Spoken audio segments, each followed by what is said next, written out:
Hello friends, welcome to ಹಾಲು home kitchen. ನೀವು ನನ್ನ ಚಾನಲ್ಗೆ ಹೊಸಬರಾಗಿದ್ದರೆ ನನ್ನ ಹೆಸರು ಶಾಂತಲಾ. ಇವತ್ತು ದೇವಸ್ಥಾನಗಳಲ್ಲಿ ಮಾಡುವಂಥ ಅಥವಾ ಮದುವೆ ಮನೆಗಳಲ್ಲಿ ನೀವು ಊಟದಲ್ಲಿ ತಿಂದಿರ್ತೀರಿ ಅನ್ನದ ಜೊತೆಗೆ ತುಂಬಾ ಚೆನ್ನಾಗಿರುತ್ತೆ ಪೈನಾಪಲ್ ಗೊಜ್ಜಿನ ರೆಸಿಪಿ ಶೇರ್ ಮಾಡ್ತಾ ಇದ್ದೀನಿ. ತುಂಬ ಈಸಿ ಮಾಡೋದು, ರುಚಿಯಾಗಿರುತ್ತೆ. ಮನೆಯಲ್ಲೇ ಫಸ್ಟ್ ಟೈಮ್ ಮಾಡೋರು ಕೂಡ ಈಸಿಯಾಗಿ ಮಾಡೋ ಥರ ರೆಸಿಪಿ ತೋರಿಸ್ಕೊಡ್ತಾ ಇದ್ದೀನಿ. ಸಖತ್ ಚೆನ್ನಾಗಿರುತ್ತೆ. ಹೇಗೆ ಮಾಡೋದು ನೋಡೋಣ ಬನ್ನಿ.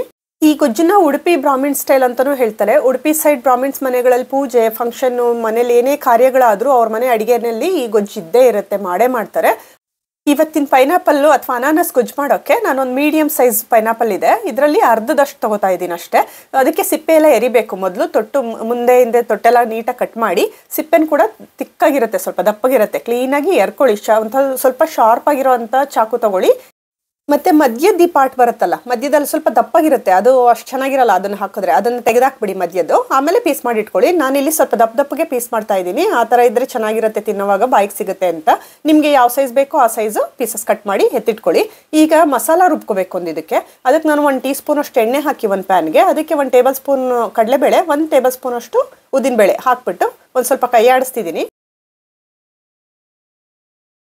ಇವಾಗ ಒಂದು ಅರ್ಧ ಟೀ ಸ್ಪೂನ್ ಅಷ್ಟು ಮೆಂತ್ಯ ಹಾಕಿ ಅದನ್ನು 1-2 ಸೆಕೆಂಡ್ ಕೈ ಆಡಿಸಿ, 3 ಟೀ ಸ್ಪೂನ್ ಅಷ್ಟು ಕೊತ್ತಂಬರಿ ಬೀಜ ಮತ್ತು 2 ಟೀ ಸ್ಪೂನ್ ಅಷ್ಟು ಜೀರಿಗೆ ಹಾಕಿ ಒಂದು ಸ್ವಲ್ಪ ಹೊತ್ತು ಇವಾಗ ಉರಿಬೇಕು. ಬೇಳೆಗಳೆಲ್ಲ ಸ್ವಲ್ಪ ಬ್ರೌನ್ ಆಗೋ ತನಕ ಹುರ್ಕೊಳ್ಳಿ.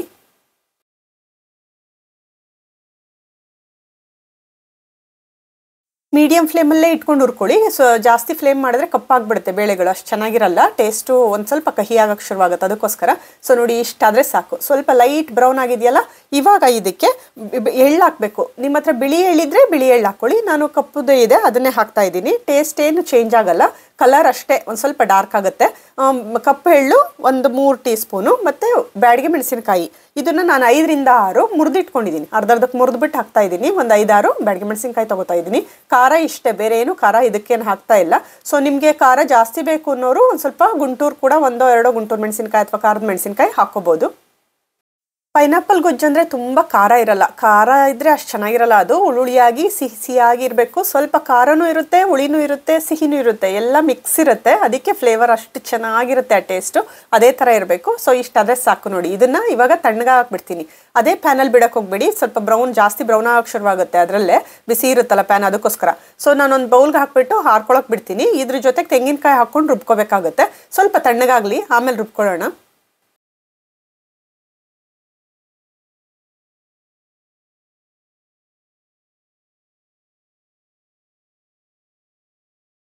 ಈ ಹುರಿದಿಟ್ಟಿದ್ದ ಬೇಳೆಗಳೆಲ್ಲ ತಣ್ಣಗಾಗಿದೆ. ಇದಕ್ಕೆ ಇವಾಗ ನಾನು ತೆಂಗಿನಕಾಯಿ ಹಾಕ್ಕೊಂಡು ರುಬ್ಬಬೇಕು. ತೆಂಗಿನಕಾಯಿನ ಒಂದು ಬೌಲಷ್ಟು ತೊಗೋತಾ ಇದ್ದೀನಿ. ಫ್ರೆಶ್ ತೆಂಗಿನಕಾಯಿ ನಾನು ಪೀಸ್ ಮಾಡಿರೋದು ತೊಗೋತಾ ಇದ್ದೀನಿ. ನೀವು ತುರಿದಿರೋದು ತೊಗೋಬೋದು. ಒಂದು ಬೌಲ್, ಚಿಕ್ಕ ಬೌಲಲ್ಲಿ 1 ಬೌಲು ಅಥವಾ ಚಿಕ್ಕ ಕಪ್ಪಲ್ಲಿ 1 ಕಪ್ ಅಷ್ಟು ಬೇಕಾಗುತ್ತೆ ಇಷ್ಟು ಗೊಜ್ಜು ಮಾಡೋಕ್ಕೆ. ಇದಕ್ಕೆ ಒಂದು ಸ್ವಲ್ಪ ನೀರು ಹಾಕ್ಕೊಂಡು ಗಟ್ಟಿಯಾಗಿ ಸಾಂಬಾರು ಮಸಾಲ ಎಲ್ಲ ರುಬ್ತೀವಲ್ಲ, ಅದೇ ಥರ ಸ್ವಲ್ಪ ಗಟ್ಟಿಯಾಗಿ ರುಬ್ಕೊಂಡು ಎತ್ತಿಟ್ಕೋಬೇಕು. ಈ ಕಡೆ ಒಂದು ದೊಡ್ಡ ಪ್ಯಾನು, ಯಾವುದು ನೀವು ಗೊಜ್ಜು ಮಾಡ್ತೀರಾ ಆ ಪಾತ್ರೆಯಲ್ಲಿ ನೀರು ಕಾಯೋಕೆ ಇಡಬೇಕು. ಮೊದಲು ಒಂದು ಗ್ಲಾಸ್, ದೊಡ್ಡ ಗ್ಲಾಸಲ್ಲಿ 1 ಗ್ಲಾಸ್ ಅಷ್ಟು ನೀರು ಹಾಕ್ತಾ ಇದ್ದೀನಿ.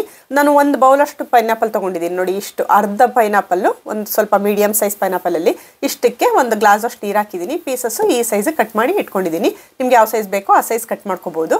ಇದು ನೀರು ಕಾದು ಬಿಸಿ ಆಗಕ್ಕೆ ಶುರುವಾಗುತ್ತಲ್ಲ, ಆವಾಗ ಅದಕ್ಕೆ ಹಾಕ್ಬಿಟ್ಟು ಪೈನಾಪಲ್ನ ಸ್ವಲ್ಪ ಹೊತ್ತು ಬೇಯಿಸ್ಬೇಕು. ಇವಾಗ ಸ್ವಲ್ಪ ಸಾಫ್ಟ್ ಆಗೋ ತನಕ ಬೇಯಿಸ್ಬೇಕು. ನೀವು ಮುಚ್ಚಿ ಬೇಯಿಸಿದ್ರೆ ಬೇಗ ಬೇಯುತ್ತೆ. ಇಲ್ಲ ಹಾಗೆ ಬೇಯಿಸ್ತೀನಿ ಅಂದರೆ ಹಾಗೆ ಕೂಡ ಬೇಯಿಸ್ಕೋಬೋದು. ಮುಚ್ಚಿದ್ರೆ ಸ್ವಲ್ಪ ಬೇಗ ಆಗುತ್ತೆ ಅಂತ ಅಷ್ಟೇ. ನಾನು ಮುಚ್ಚಿಬಿಟ್ಟು ಬೇಯಿಸ್ತಾ ಇದ್ದೀನಿ.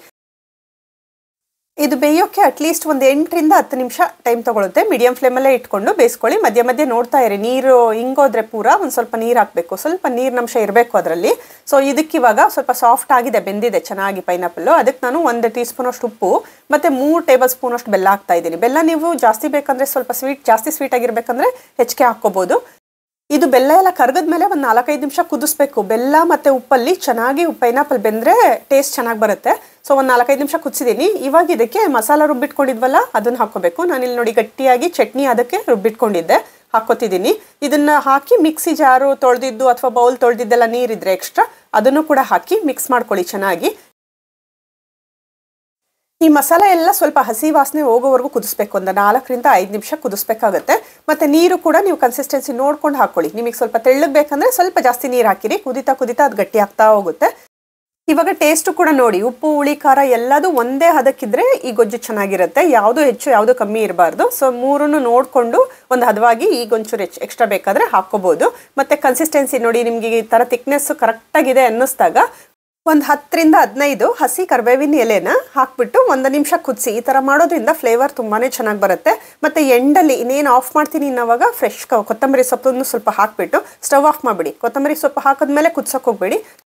ಪೈನಾಪಲ್ ಗೊಜ್ಜು ರೆಡಿ ಆಯಿತು. ಬಟ್ ಇದು ಇನ್ನೂ ಟೇಸ್ಟ್ ತುಂಬಾ ಚೆನ್ನಾಗಿ ಆಗೋಕ್ಕೆ ಒಂದು ಸಿಂಪಲ್ ಆಗಿರೋ ಒಂದು ಒಗ್ಗರಣೆ ಕೂಡ ಹಾಕ್ಕೋಬೇಕು. ಒಗ್ಗರಣೆನ ಹಾಕಿ ಕುದಿಸೋದೆಲ್ಲ ಏನಿಲ್ಲ, ಎಂಡಲ್ಲಿ ಹಾಕಿ ಮಿಕ್ಸ್ ಮಾಡ್ಕೊಳ್ಳೋದಷ್ಟೇ. ಸೊ ನೋಡಿ, ಇದು ಕರೆಕ್ಟಾಗಿದೆ, ಪರ್ಫೆಕ್ಟಾಗಿದೆ. ಇವಾಗ ಸ್ಟವ್ ಆಫ್ ಮಾಡಿದ್ದೀನಿ.